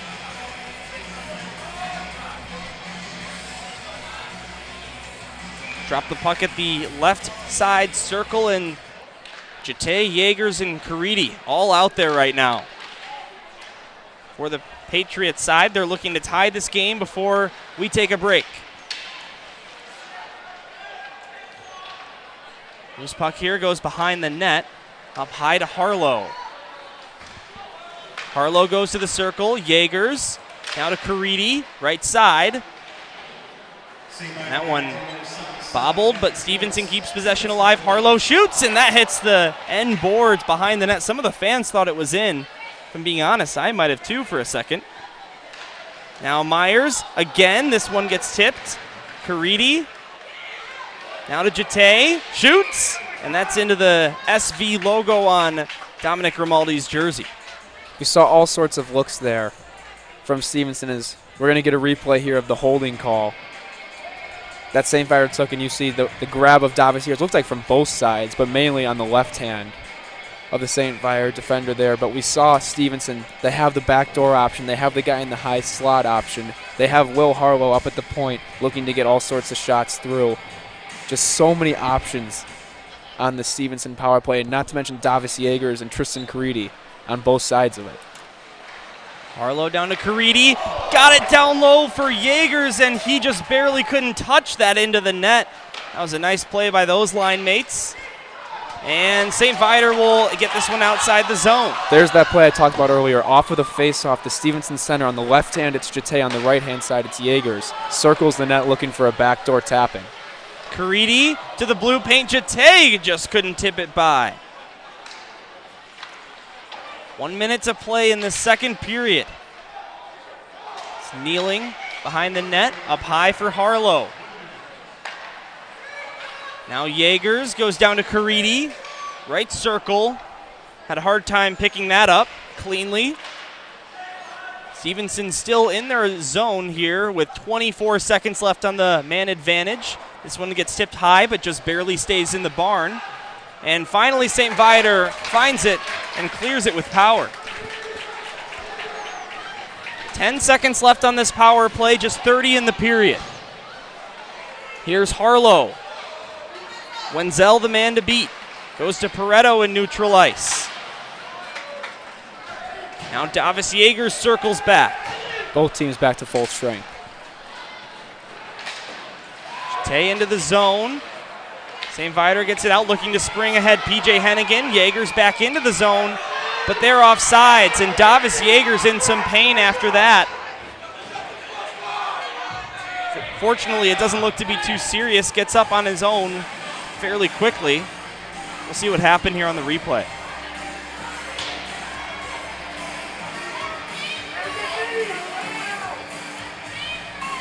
I think that was a knee by the St. Viator player. Little bit of a knee, little bit of a hip as well. Just looked like a real awkward play there. Probably just knocked the wind out of him for a moment, but for Stevenson, he's going to return to this game. No better time for that to happen with just 5 seconds left in the period. And the neutral zone face-off to close things out in this second frame. St. Viator dumps it down, and we are done with the first 2 periods of action here at Twin Rinks Ice Pavilion. St. Viator with the lead, 5-4. Don't go anywhere. We are going to hear from the coaches before we mute our mics and take a timeout. So as the teams make their way to the benches, got Jenna Rose down there. Looks like she's going to talk to Tim Benz first, it appears, on the St. Viator side. We've also got an intermission activity. As you can see, it's being set up. Shoot the puck, just like at the United Center. And now we will send it down to Jenna with Tim Benz. Thanks, guys. That was an extremely impressive goal from Hoffman. They were raving about it in the booth. What did you like the most from that sequence? I like that we won our blue line down in our defensive zone first, which allows for good things to happen. So as a coach, that's what we see. The fancy stuff, that's great. I actually would have liked to see him move the puck a little bit earlier and share it, but nonetheless, it was in the back of the net, so that's what counts. 5-4 heading into the third period. What is your message to the team? We want to close the game out. The main objective here is to keep that 4-4. If the 5 goes to a 6, that's great. But again, defensive effort, 5-man, 6-man effort if need be, right? All right, thank you, Coach. Thank you. All right, thank you, Jenna. So we've got Shoot the Puck coming up. And before that, we are going to hear from the other coach of Stevenson, Tom Wood. Jenna, back down to you. Well, that was probably one of the most energetic second periods we've seen here for the Blackhawks Rivalry Series. A lot of seesaw action. What are you looking for from your crew in the third period? Well, obviously better defense. That hasn't worked out so well for us, but we got to put the pucks in the net when we got opportunities and, break it out and get it out of our zone so they don't get opportunities and stop them on the rush. That's where they really killed us today. So. All right, thank you. Thanks a lot. All right, now we will turn it over to Jenna Rose, who will exchange her broadcast mic for the rink mic. And then after that, we will mute our mics and take a break. So don't go anywhere. Shoot the Puck coming up next live here on YouTube.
She's getting ready now for shot number 2.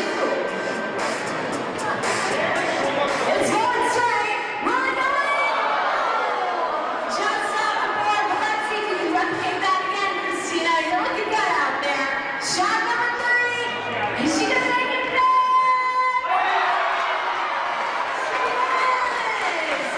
Christina from Stevenson. She'll go home with some hot tickets. Christina, great job. Thank you.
Welcome back to the high school hockey rivalry series presented by the Chicago Blackhawks. It's time for the third and final period of what's been an absolutely wild one here in Buffalo Grove. Dylan Ward alongside Andrew Rubin and Jenna Rose at ice level, Matt Budin on our camera, and Max Anderson, our technical engineer, this Sunday afternoon. And Stevenson started out with a 2-0 lead. St. Viator then scored 3 unanswered, and since then it's just been so back and forth. St. Viator comes into this third period with the edge, 5-4. Yeah, for those of you just tuning back in or tuning in for the first time, I would not leave your screen as we see just how fast something can happen in this game. Just jam-packed from start to finish. Although I did call a game here a week ago, Stevenson against GBN, that saw 9 goals before the third period, and there happened to be 0 third period goals. I would not be surprised to see that as both coaches emphasize defense heading into the third period, but at the same time, just the way this game has been going, it seems like a lot of goals are bound to happen here. So the big storyline of the afternoon is number 6 for the Stevenson Patriots. Davis Yeagers ties Jack Gustafson for the most points in a single season in this league's 10-year history. 53 tallies this season and counting for the Stevenson captain. We've talked about him all year, as I mentioned at the beginning of this broadcast. There's not enough things we can say about Davis Yeagers from the broadcasting booth. Not to mention also a captain of this team, one of the leaders. He's brought the first state championship part of that team to bring it to Stevenson, and every single time they need a big goal, he's the guy that's there for them when they need it. Andrew, 25 points for Yeagers in his last 8 games, including this one, which still has an entire period left. Unreal stuff. He's looking for more right away. Yeagers into the zone. Couldn't get around a couple Viator defenders, and now they will come the other direction. Also, if you want to see some crazy stats, look at his stats in the holiday hockey tournament over Christmas break presented by the Blackhawks that Stevenson happened to win as well. I think Stevenson won by a couple 15 spots in that tournament. They scored a lot of goals, including Davis Yeagers in that tournament. What was that, 21 points in 6 games, something along those lines for Yeagers and Jate? Just something ridiculous numbers, video game-like. Seriously.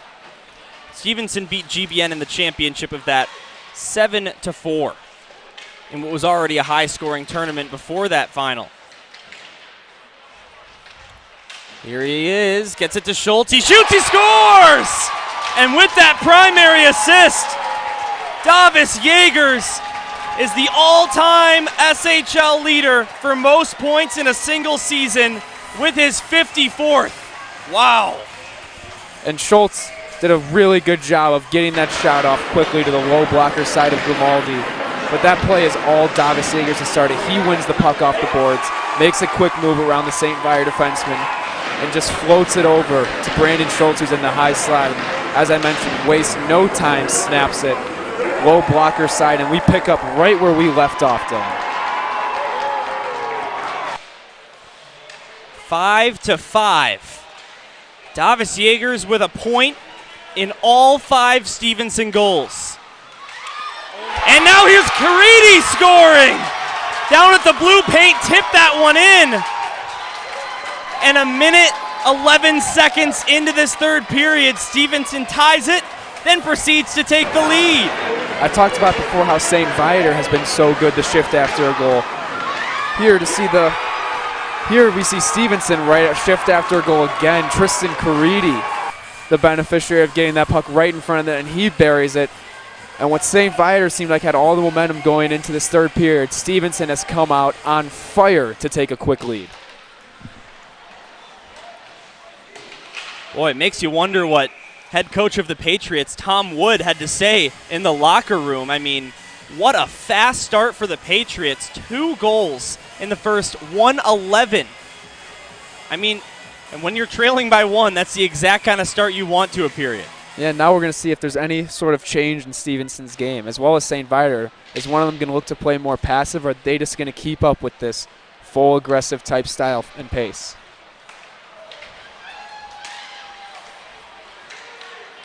Here's O'Neal. He will take a shot. That's blocked by a stick. It goes high. Jones then from a tough angle in the direction of the net, but that missed. Then Hennigan, his shot was saved by Smoller. Now Stevenson into the zone. This pass intended for Caridi, missed him. And so St. Viator will come the other way. It's kind of interesting, Andrew. You think in a high-scoring game like this, you might see a goalie or two get pulled for the backup, but we have both starting netminders remaining in their crease at the moment. Yeah, and I wouldn't put either of these on a bad goaltending performance from either of these goalies, and it's really just been the flow of the game.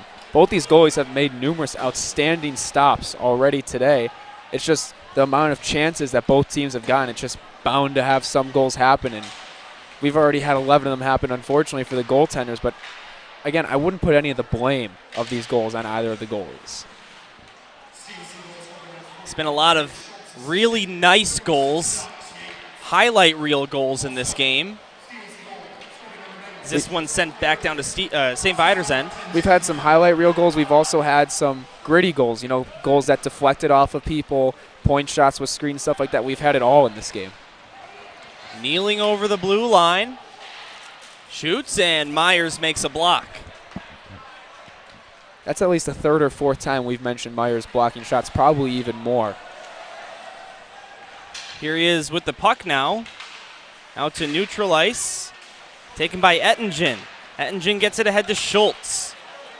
But this puck bounces into the near side boards and will come out to neutral ice. Sean Wilson, who's on hat trick watch, by the way, with a couple of goals in this game. Davis Yeager's also on hat trick watch, looking for his 6th point. That goal by Caridi, by the way, not assisted by Yeager's. First Stevenson goal that he did not get a point on.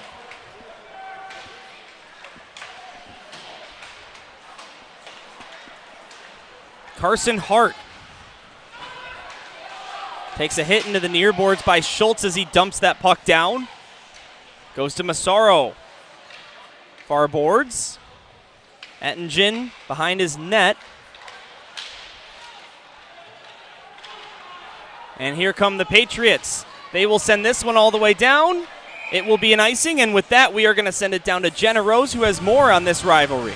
Well, what's pretty interesting is what happens off the ice. We know Jeff and Zhang, part of the crew here for St. Viator, as well as Alan Wu over there for Stevenson. Now, Wu's out sick today, but what's so cool is that they both come here from Beijing. They're a part of the same foreign exchange student program, and they've been playing together over there since they were 10 years old. So it's been a phenomenal experience for the two of them to be here together. They're always taking pictures with one another after all their games. It's truly an exciting one. Funny they end up at rival schools. That's one of those where you pause in the handshake line for a couple extra seconds after the game to catch up with your old buddy.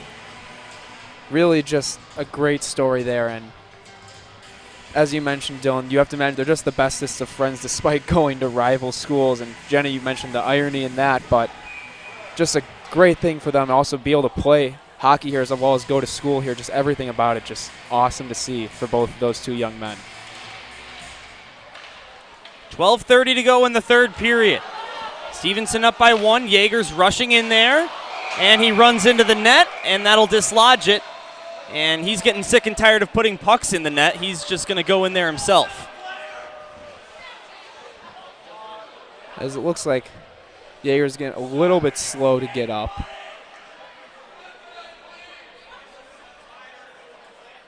It's the second time we've seen Yeager's kind of stumble along but get up quickly. Yeah, I'm not sure if this one's so much to an injury. It looks like he did go feet first into the net. I have a feeling he might just be checking the edge of his skate. As you see him there making a little bit of C-cuts, as the edges of skates just have to be so perfect, so pristine, and something like a metal post can easily knock off the edge and can make it real tough to make any sort of quick turn or even push off at times depending how off the edge is there. I know somebody like Sidney Crosby, they did a whole documentary on it. He gets his skate sharpened after every period, after warm-ups. Any single time he can, he looks to get his skate sharpened. That's just how much it means to have that edge so perfect on skates. Andrew Rubin again, a former player in this Scholastic Hockey League, knows all about the ins and outs of the game itself, what goes into it that not all of us are knowledgeable about. Thank you for shedding some light on that. That's very interesting. I never knew Sidney Crosby would sharpen his skates after every period. Davis Yeagers into the zone, takes a shot that gets blocked by Kuffel, and he throws it to the net, and this tip attempt goes wide of the cage. Now out to Zhang, who Jenna was talking about during that hit earlier. Hoffman lost it, and here comes Yeagers. Davis Yeagers trying to split ahead of Carson Hart. He could not, and now Hart will go to Hennigan. PJ Hennigan over the line. Shoots and scores! PJ Hennigan gets his second goal of the game, and it's all tied up at 6. This is just a wicked snapshot as PJ Hennigan came in and slowed down almost a completely delay. Buy himself a little bit of time there. And I'm not sure if he used the defenseman as a screen. It looks like you see it right there. It just pulls it into his body and is able to beat Smoller to the glove. And looks like we are going to get a goaltender change here as Justin Alter is going to enter the net for the Patriots with 11:44 to go here in the third period. Andrew, I take a look at every final score in this league, and I would have to say that I'm pretty sure that this has now become the highest scoring game in the Scholastic Hockey League this season, with at least 13 goals guaranteed in this one. Yeah, I've taken a look at a lot of the scores as well. I don't think I've seen a game 7-6 before in this league this year. Massaro will be guilty of tripping here, and Stevenson is going back to the power play with 11:17 to go in the third. 6-all. Also, something to take note of when we saw Davis Yeagers rushing the puck up right before St. Viator scored that goal. As soon he got stripped of that puck, and he tried to make a quick turn to head back, and we did see him go down to the ice. I have to wonder if that's because of the edge being off on his skate. So you mentioned Justin Alter comes into the net. 4-1-1 record for him. 348 goals against average and an .820 save percentage. He's had limited time compared to the number one guy on this Patriots side, Smoller. But he will get a look here in this rivalry series. Now, Dylan, I think the key here for Stevenson is they got to be patient on this power play. They can't try to force anything and just go to the open play that they have. And Dylan Jete almost just bagged that one home on a pass from Harlow, excuse me, and now the loose puck comes out. Sean Nutley chasing after it. Goes to the far side half boards. Viator trying to do something shorthanded here. They only have 2 shorthanded goals to their credit this season. And Stevenson comes into the zone after that. Harlow, right circle across, Yeagers. Couldn't pull it to his forehand. Davis Yeagers up high. Myers across to Harlow. Harlow to Yeagers. Now Myers again, fake the shot, then he takes one, and what a save by Grimaldi, keeping that out. Boy, have we seen him make some crazy stops in this one. Dominic Grimaldi flashing the leather. Great patience here, and good find from Davis Yeagers to Zach Myers. You see the fake shot there. Gets the St. Viator defender sliding, and Dominic Grimaldi just snaps his glove over at that puck, which had the top right corner written all over it. We'll change him up, and Stevenson will get back to work on the power play. And you see on the replay here, you'll see Dominic Grimaldi go down on this fake shot attempt, but this push from the right leg to get back squared to that shot just so important. As you see, Dylan Jete got taken down as well in front of the net, and that started a little bit of a fight, but no penalties were called on the play. Stevenson looking to take the lead and win for the first time this year when trailing after 2 periods. Davis Yeagers rips one, saved by Grimaldi, and it gets cleared. 10 minutes to go in the third period. 37 to go in this Stevenson power play. Looking to break a 6-6 draw here in Buffalo Grove. Nice move by Caridi here to get around a couple guys. Then he gets taken down, and it'll be a penalty. And Stevenson is going to have a two-man advantage for 20 seconds. And I think we're going to get a timeout. I have to have the feeling for Stevenson. Yep, there it is. Stevenson's going to call their timeout. They got 21 seconds here of 5-on-3 time, and they have been so good on faceoffs all game. I cannot emphasize how important this faceoff is. It's going to be on the left attacking dot for Stevenson. And Dylan Jate, I assume, is going to be taking that faceoff with him. And we saw he just won one in front of us right here at the same dot on the power play here. And if they lose that faceoff, St. Fire's going to be able to clear the puck, and Stevenson's barely going to have any time for 5-on-3. However, it's also nice to have this power play because their number one power play unit, or sorry, this timeout, because their number one power play unit has been out there for 1 minute and 40 seconds. With this timeout, even if you don't score immediately on the 5-on-3, they're still rested, and they're going to be able to be out there long enough on the 5-on-4 to give themselves a good enough chance. But Dylan, you know what they want to do. They want to score in those first 21 seconds and then remain on the power play as well and get another chance and possibly take a 2-goal lead. Well, Andrew, I just wanted to give you some credit here. Going back to our theme of Blackhawks broadcasters, one of the things I've always noticed is how accurate Eddie Olczyk is at calling exactly when there's going to be a timeout, and you just absolutely nailed that. Thank you very much. And obviously, growing up here in Chicago, watching Eddie and hearing the voices of Eddie Olczyk and Pat Foley my entire life means a lot for you to say that. And something that I noticed as well. Eddie Olczyk, probably one of the best in the business when it comes to color commentators here in hockey. No kidding. All right. Two-man advantage for Stevenson for 20 seconds, then 1:40 of normal power play. And Harrer with a great start to this 5-on-3 PK by getting it outside the zone. And Harrer actually lost that face-up, but we saw how hard he wanted to get that puck out of the zone. Something you don't normally see, the pressure on a 5-on-3 there really caught Stevenson by surprise. First penalty over, now it's a 5-on-4. Jaegers couldn't keep that puck. Harrer chases it down to the corner, and Viator trying to clear it out, but Myers kept it alive with his glove. Now Jaegers on the near side. Down to Harlow. His pass was intercepted by Kuffel, who tipped it away. Jaegers gets it back. Davis Jaegers passes it to Myers. Myers to Jaegers. Jaegers down to the left side circle, and it goes up high to Myers again. Jate tried to slide it over to Jaegers. Got it to him. Now Jate in the slot. Got it to Jaegers, and he shoots. And what a save by Grimaldi again. Looked like a tic-tac-toe play, but the right shoulder of Dominic Grimaldi just slid in time to get that one-timer from Davis Jaegers and deflects it out of play as well, so no rebound opportunity.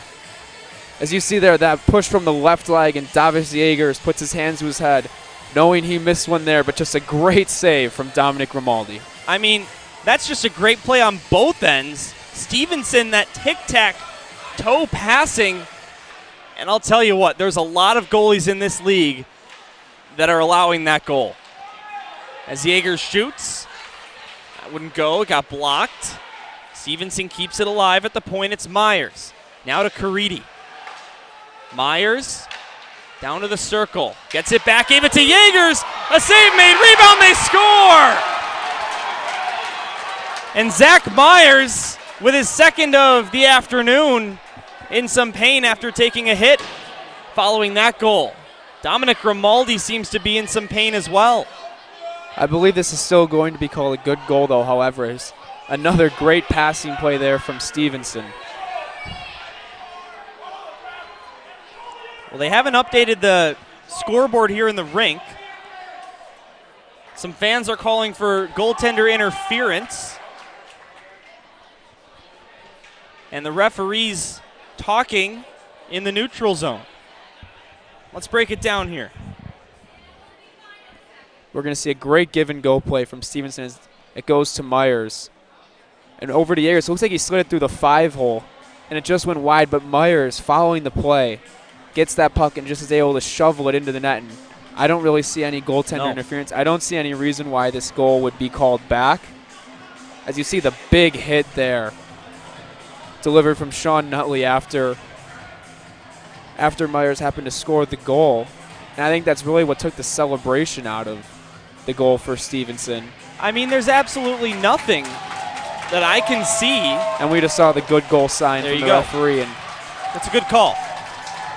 Have to agree there. I would not be surprised if there's a penalty given to Nutley. I'm not sure if they're going to give one or not.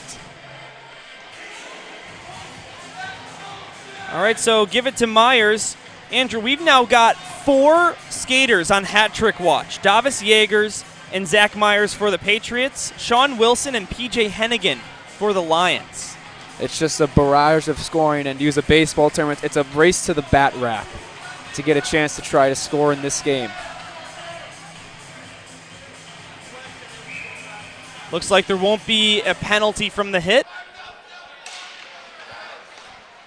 And the power play ends with the goal, even though they haven't updated the clock here. Here's Pareto shooting, and the save made by Grimaldi. Now Harlow intercepts. Centers it. It goes up high to Harmon.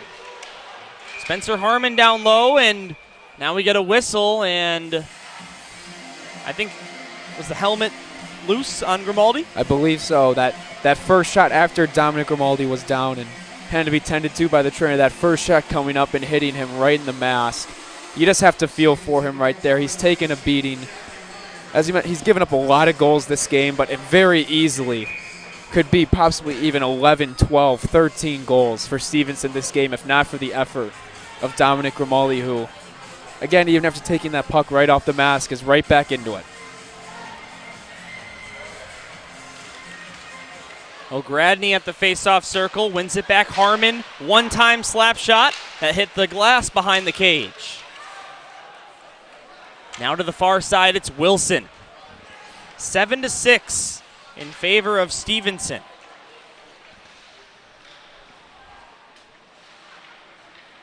Harmon can get it past Wilson, so it goes to Nutley. He shoots in close, and Alter makes his first save since coming in to replace Smoller. Yeah, and Dylan, you mentioned, I believe that is Alter's first save of this game since entering the matchup. Most of the play has been down in the St. Fire, and also due to the penalties that St. Fire took. And it looks like we're going to get another penalty called here, and it looks like it's going to be on Pareto. I have not seen a signal yet. And I still don't see a signal. So I can't tell you exactly what that penalty was for. All right, well. But either way, St. Viator is going to have their power play and a chance to tie this game here at 7.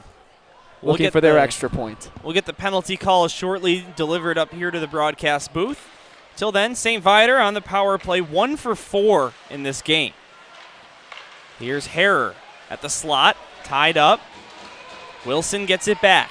Here's Kneeling, top of the right circle. Shoots, save made by Alter. Rebound goes behind the goal line. That penalty was for roughing officially. Thank you, Andrew. Up high to Massaro. Shoots, and that's off the pads of Alter. St. Viator looking for a game-tying goal here with under 7 minutes to play in regulation time. Here's Kneeling, got it to Harrer, over to Massaro, couldn't collect that puck cleanly, gets tipped out of there by Stevenson's Jete, and all the way down, he's racing after the puck, but Kneeling gets there first. Jake Kneeling over the line with speed around a bunch of defenders, and he had a breakaway chance, and some fans wanting a penalty here, maybe a penalty shot to be awarded. I'm in agreement. I thought that was a pretty clear hook, as Jake Kneeling went through the entire Stevenson team, but that hook was able to just grab a little tug on his stick or on his hands, and that forced him to lose the puck there. 40 seconds to go in the Lions power play.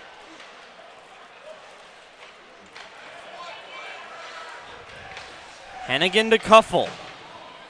Kuffel off the boards to Hoffman. That goes into the corner. Stevenson finds it, tries to clear it. Hennigan keeps it alive. P.J. Hennigan. Gets it to Voris. Voris down to the circle for O'Neal. Now behind the net again for Hennigan. Voris shoots. That gets blocked on the rebound. They try and get that by Alter. No save necessary. Penalty expiring. Voris shoots. That's wide of the net. Now we're back to 5-on-5 play. St. Viator still pressing in their attacking zone. Hennigan lost it. Stevenson looking to tip it out. Puck being pinned up against the near side half boards. Inside Stevenson territory, and Jete finds it. Slides it over to Harlow, now back for Jaegers. Davis Jaegers centers it. Harlow! And he couldn't get a clean shot away. Now he tries again, and Grimaldi makes the save. 4:54 to go in the third period. 7-6 Viator. Stevenson. So we're going to get a replay here of that kneeling rush. As you see, with all sorts of speed, just a quick fake there. And I would say that's definitely at least a hooking or a trip, especially because of the situation the player has. He's going to have a clear-cut breakaway if that stick infraction is not there. And we see Harlow here just able to regather that puck real crafty in front of the net there, especially for a defenseman, but Grimaldi was able to make the stop. As, again, you see it right here. The stick goes right between the skates there. It looked like Zach Myers got his stick between the skates of kneeling, and that's what caused him to have that little, having to regather his feet and lose the puck there. Now along the near side glass. Kneeling will bring it ahead. Jake Kneeling trying to do what he just did. Not as successful this time, and it leaks outside the zone. Delayed offsides. Viator will tag up, and it goes to Wenzel. This one arced high and out of the zone again. 4:19 to go in the third period. In such a high-scoring game where teams have been finding chances so easily, it kind of creates an issue for Tim Benz as to when to pull the goaltender, because just of how much firepower Stevenson has offensively, you might not want to risk it by pulling him as early as you might against a different team. That's a good point there, Dylan. Also, wouldn't be surprised if we even get to that time. Could be tied by the time they need to pull the goalie, especially in this game. But yeah, we'll see if Stevenson can really buckle it down defensively and hold out any sort of last St. Viator rushes.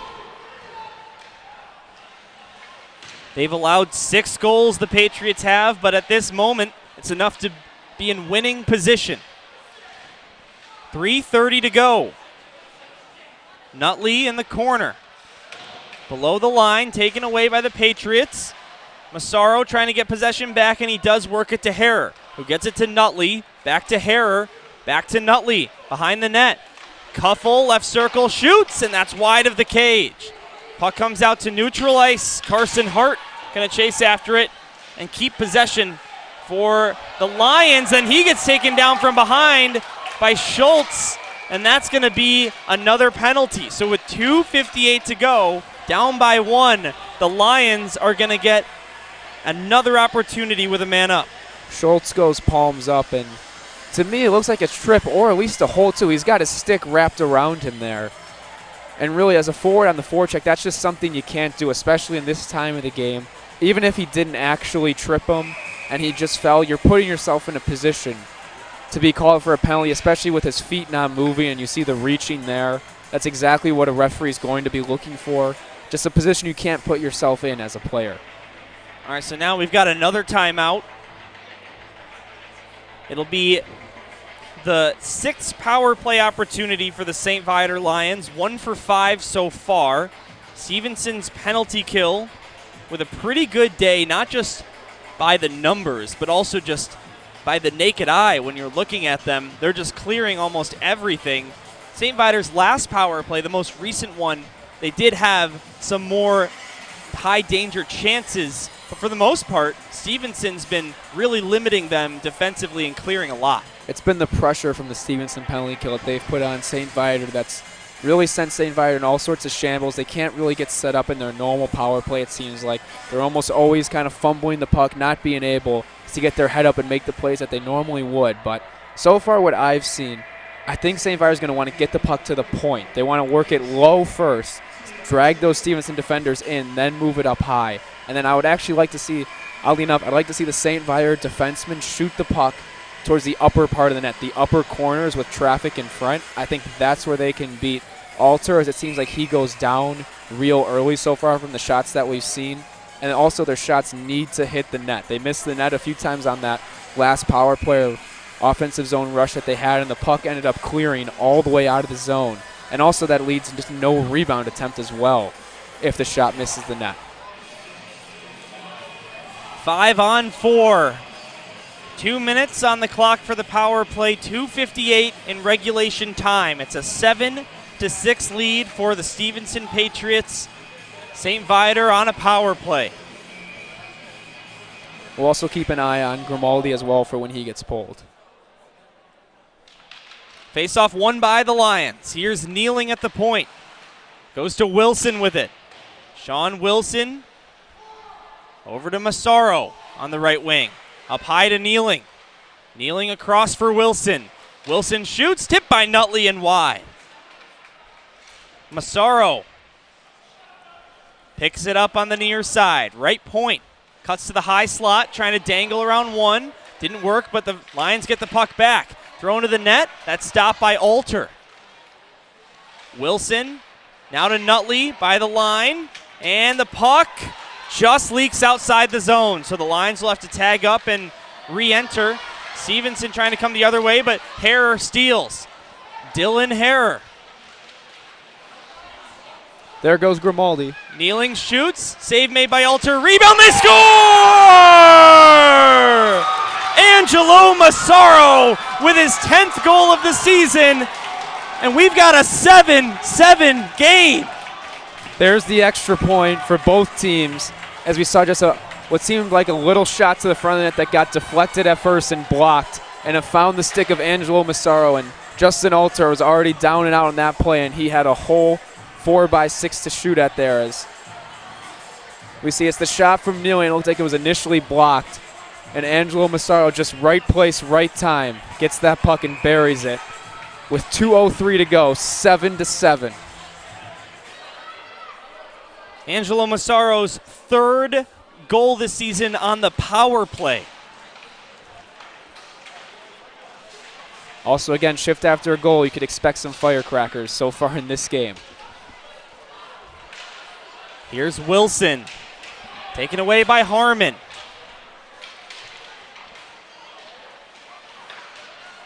Down low for O'Gradney, but intercepted by Kneeling.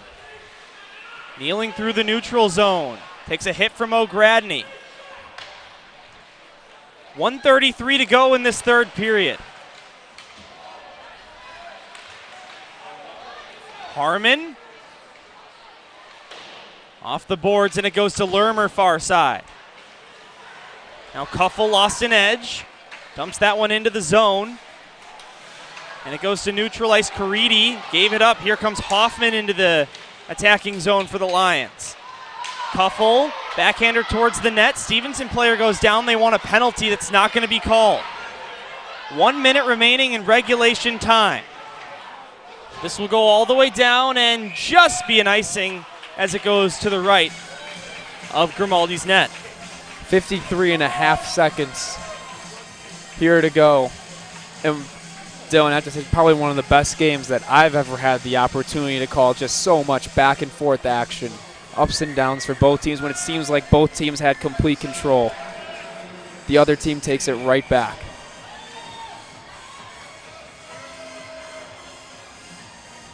.5 on the clock. And overtime looming between the Lions and the Patriots. Here's Hennigan. Below the line. Stefan Zhang. Now a Stevenson player goes down. Fans want another penalty called, and they're not going to get that one either. The other direction comes Stevenson. Davis Yeagers with 32 seconds on the clock. Threw it to the middle, and it deflected on target. Grimaldi covers it up. Both teams wanting penalties there, as Dominic Grimaldi took a bit of a hack as he froze that puck, and Stevenson won a penalty for what happened at the other end. You're just seeing the sandpaper that both of these teams play with. Just nonstop, 51 minutes and possibly even more.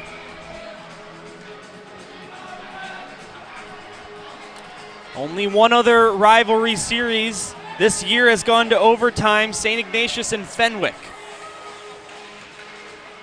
Could we have another one here? Huge face-off win for St. Viator. They will dump it all the way down. It slows up, so no icing. A perfect punt. Now Jaegers will tip this out to neutral ice. It's grabbed by Wilson. He will send it into the zone. Goes below the goal line. Dylan Harrer trying to play late regulation hero as he centers it for Massaro, but that's taken away by Stevenson. It comes out to neutral ice. Andrew Jenna. We have got overtime in Buffalo Grove on this Sunday afternoon.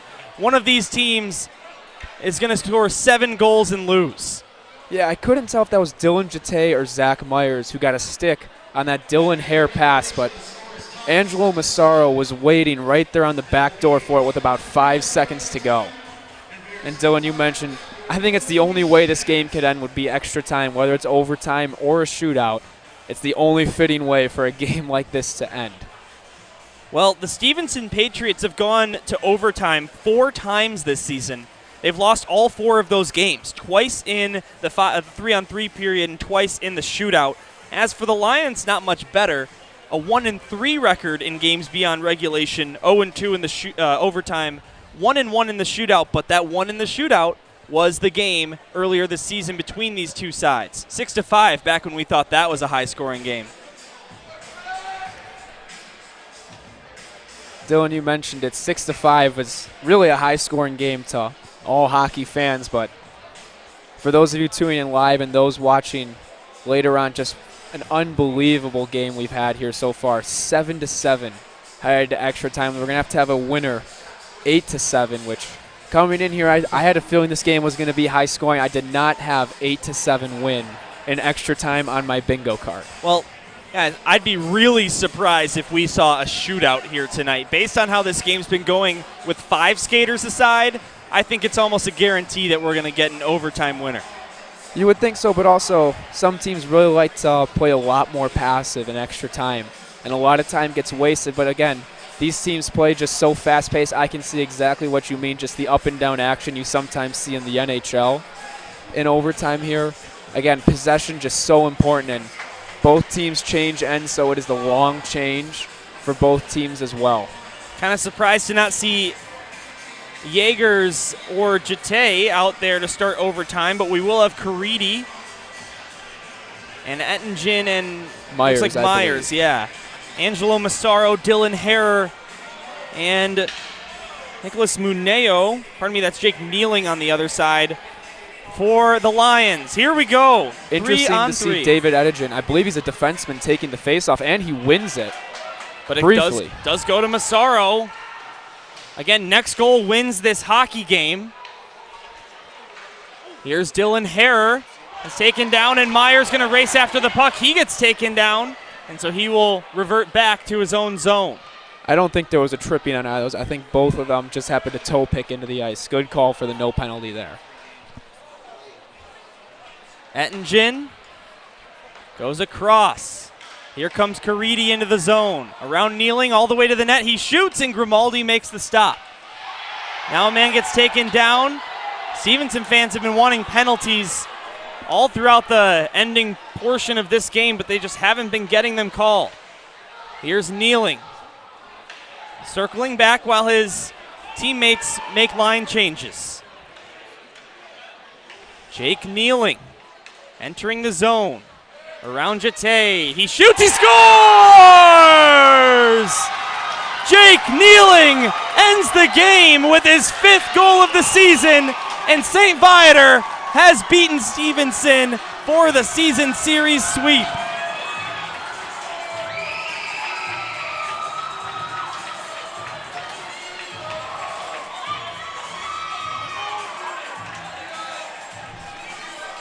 Unreal stuff from Buffalo Grove. Break it down, Andrew. Yeah, Jake Kneeling really seems like he gets repaid for that missed breakaway chance that I thought was due to a penalty. As you see right there, he just goes end to end. goes right around a Stevenson defender, and as we've seen all the time, just pulls it into his body, really uses Zach Myers as a screen, and beats Justin Alter to the blocker side, and then does the heartbreaker celebration reminiscent of Patrick Kane. Very fitting on Blackhawks Rivalry Series Day. The teams will shake hands after the season series, and we are going to send it down to Jenna Rose, who has found Jake Kneeling, the overtime hero tonight. Jenna, down to you. Oh, well, he wanted to go shake hands really quick, but that shows how good of a sport he is and how great of a teammate. So I'll be back with you guys when we either grab the coach or bring him back. We'll definitely catch Kneeling before we end this broadcast, as they do shake hands at center ice. Unbelievable game here from both sides. 15 goals in total, and it required an extra session. Instant classic. Possibly one of the best SHL games to ever happen in the history of the league. And you see it here from the teams shaking hands, the utmost respect that they have for each other despite being bitter rivals. Just like you see all the time in the NHL, they respect each other as opponents. All right, so take two. Jake Kneeling has gotten back to where Jenna Rose is. We'll send it down to you. Thanks, guys. This is one of the most intense high school hockey games I think all of us have ever seen. Just walk us through your mentality as you were setting up for that shot. Well, we came into this game. We won the first two.